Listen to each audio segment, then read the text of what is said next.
Hey folks, welcome back to the channel. Today we're going to be making this love sign, seeing as it's coming up to Valentine's Day. I thought it would be quite apt. But I'm going to show you a simple trick that you may or may not know that will really help positioning and speeding up your builds. So to start with, we're just going to separate it all and show you how that I make the file ready. So I've duplicated it there in Inkscape. That's Control and D. So what I'm going to do is I'm going to take all these different segments and combine them into one piece. But to begin with, what I'll need to do is select them all and then change it from a fill to a line, just so we can see what's happening a bit better. Normally when I'm cutting out objects out, I set the parameter of the width of the line to 0.03 millimeters. But for this I'm just going to change it up a bit so we can see it on the screen. So now that we've got that, what we need to do is we need to combine all of that into one object by going up to paths and then combine object.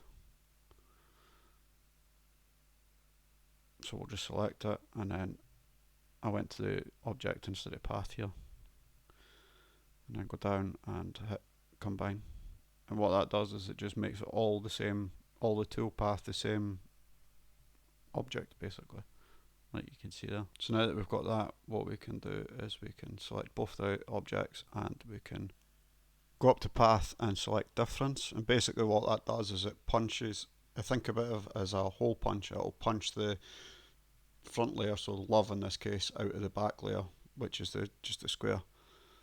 And now we can see by changing the fill to thing it that we have a black background with a hole in the middle where the love sign would be.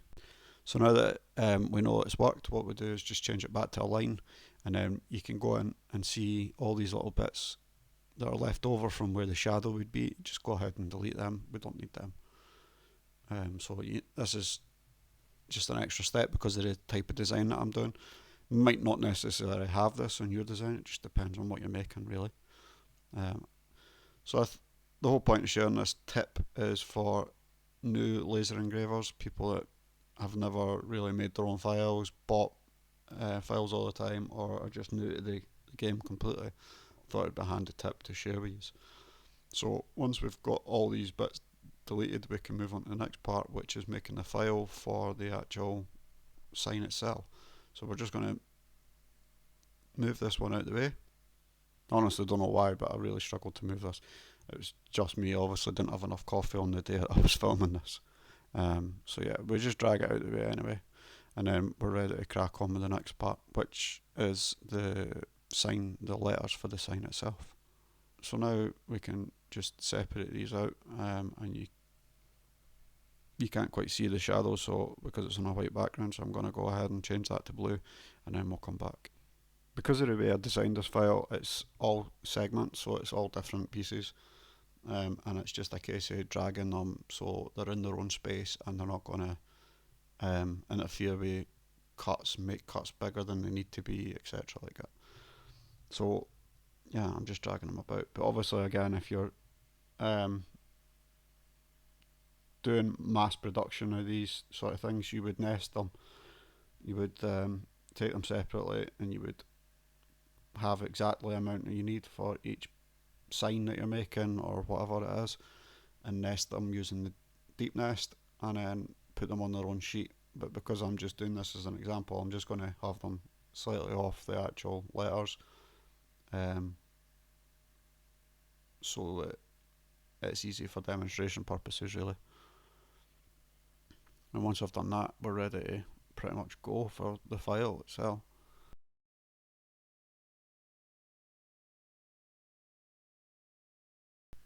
So now that we've got the file laid out there, you can see we've got the backboard, which is just a plain square, the letters, which is obviously the letters, and then the guide, which is the part that we cut out of the background, so it's like a hole punch. Yeah, we're just going to laser cut each section of them out, and we'll start with the letters. I'm just using some white faced MDF for this. It's dead easy and it cuts really nicely, and plus we can go ahead and spray paint these letters any colour we want once that's done. So I spray paint mine off camera a nice shade of red. Once these are cut out, it will cut out the backboard, which again is just a black MDF faced board that I've used in a few of my projects so far. It's really nice stuff, dead easy to cut, and it's got a nice finish on it really. So now I'm cutting the guide out of some cardboard. The nice thing about cardboard is it's free. I'm just using an old carton box, I think, and yeah, it really makes the job a lot easier when you use this. So now you can see I've spray painted the letters. This is where I use magnets, and it saves a lot of time faffing about with tape or whatever. We just lay them out roughly where we want them, which is what I'm doing once I get them separated. Lay the cardboard over the top just to make sure that alignment of the magnets is going to be great. Adjust as you need. So once you've got them roughly where they need to be, bring in the backboard and then just set that on top of the magnets, and then put your cardboard on top and use another 4 magnets just to hold it in place. They snap in because these are rare earth magnets, so they're pretty strong. You can get them on Amazon. I do believe I've got them linked to my Amazon store, so check the description of the video if you want to buy them. And then you can just move them so they're out of the way, and then adjust the cardboard so it's sitting perfectly. Double check everything, and you can see it's sitting dead simple, and we're not having to waste tape, and we can just get straight into the gluing.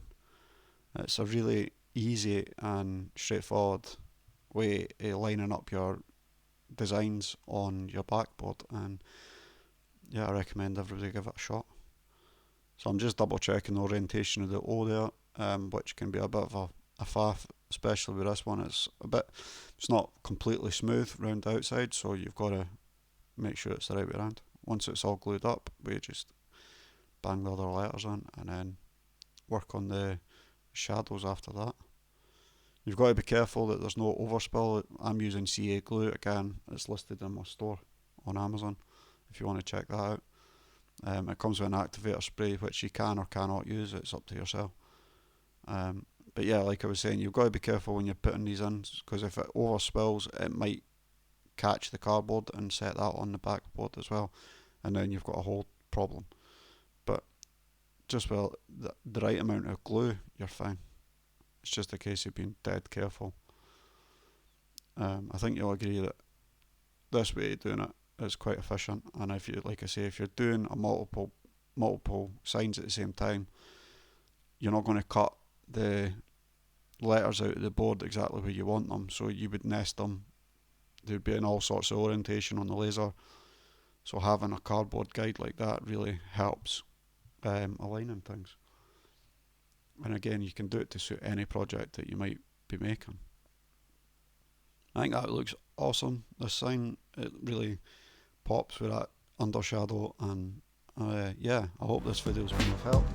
If you found any tips in it, please do think about subscribing and liking the video. It really helps the channel grow. Thanks very much guys, bye.